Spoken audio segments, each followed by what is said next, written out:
They just discourse. basically were like, we're going to make sure that nobody from Antifa tries to come here and try to cause trouble and stuff. Yep. So they all stayed in Spokane. They had plenty of riots and problems, and I got dispatched over there with my sniper buddy again, and we were part of their observation, for reporting and stuff like that as a support element because they were completely outnumbered. It was a mass.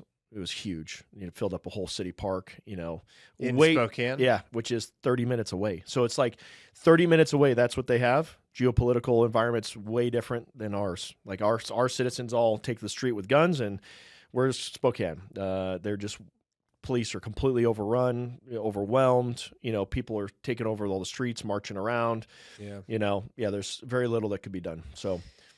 It's weird how you could be that close by, but like the entire enforcement of laws being executed in a completely different fashion. Yeah, I explained when I first started. Remember, I mentioned I wanted to start my own business about urban preparedness.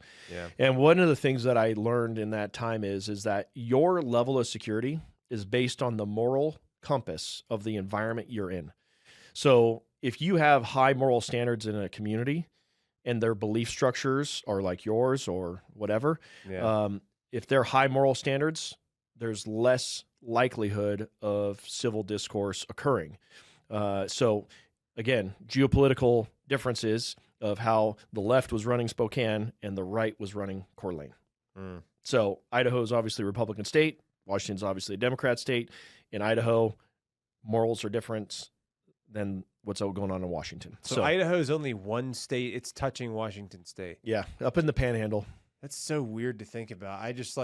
I've spent, since this is my first time in Idaho, I've never, I don't ever look at it on the map because, you know what I'm saying? Like I've only ever flown over it if I was like flying somewhere, but it's something it doesn't really occur to me. I don't think about it that much for some reason. But. Well, also like in the west of the United States, states are huge. Yeah, they're all massive. Yeah, first time I went to the East Coast, my dad was from Vermont, and my sister was going to go to Pennsylvania for college, and so we were up in Vermont visiting family. We drove down to Pennsylvania, and it's like, oh, you're now through New York. Oh, now you're in Pennsylvania. I was like, oh, that wasn't even that long of a drive. Like, that's like driving through Idaho, and I went through 3 states. It's so crazy. Yeah.